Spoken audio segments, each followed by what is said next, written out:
New York, the United States on Friday, September 20, signed an agreement that paves the way for the U.S. to send some asylum seekers to one of the world's most violent countries, El Salvador. However, both countries must first take necessary legal actions and implement significant border security and asylum procedures before it would take place, according to a draft copy of the agreement obtained by the Associated Press.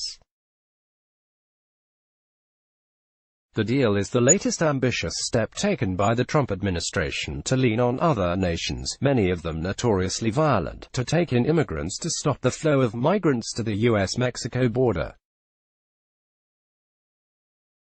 U.S. immigration officials also are forcing more than 42,000 people to remain in Mexico as the cases play out, and have changed policy to deny asylum to anyone who transited through a third country en route to the southern border of the U.S. Curbing immigration is a signature political issue for Trump and one that thrills his supporters.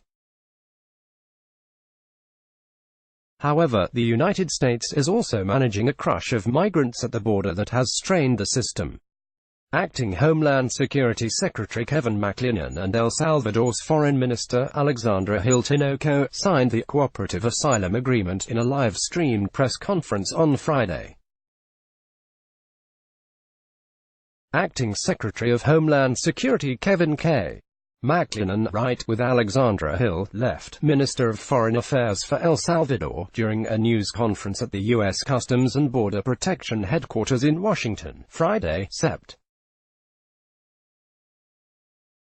2019. Pablo Martinez Monsalve, photo app. They lauded the two countries for working together to stem migration to the United States but provided few details about the agreement. Condemnation from migrant and refugee advocates was swift. Where will they declare a haven for asylum seekers next? Syria, North Korea. This is cynical and absurd. El Salvador is in no way safe for asylum seekers, said Refugees International President Eric Schwartz. El Salvadorans are excluded from the agreement, according to the draft. McClennan, who called the agreement a big step forward, and Hilton discussed U.S. assistance in making El Salvador a safer and more prosperous place for its citizens.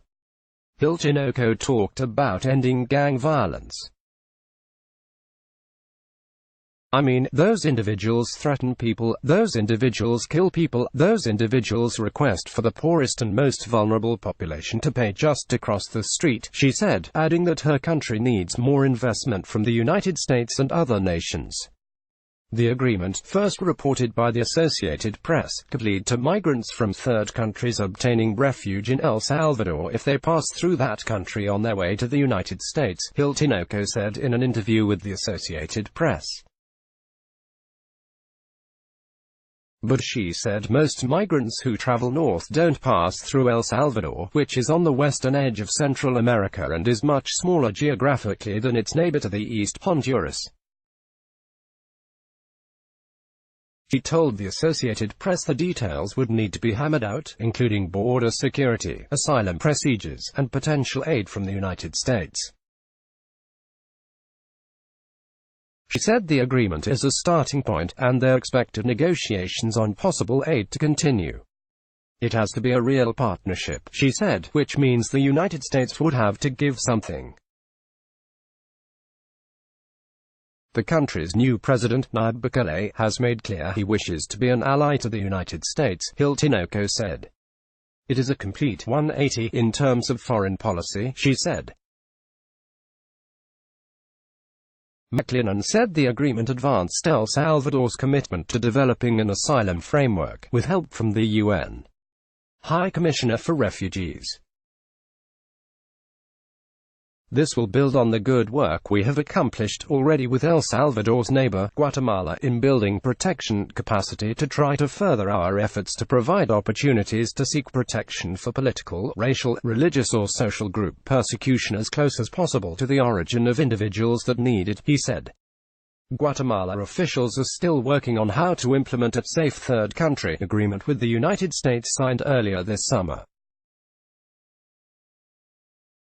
The arrangement with El Salvador was not described as a safe third country agreement, under which nations agree that their respective countries are safe enough and have robust enough asylum systems so that if migrants transit through one of the countries, they must remain there instead of moving on to another country.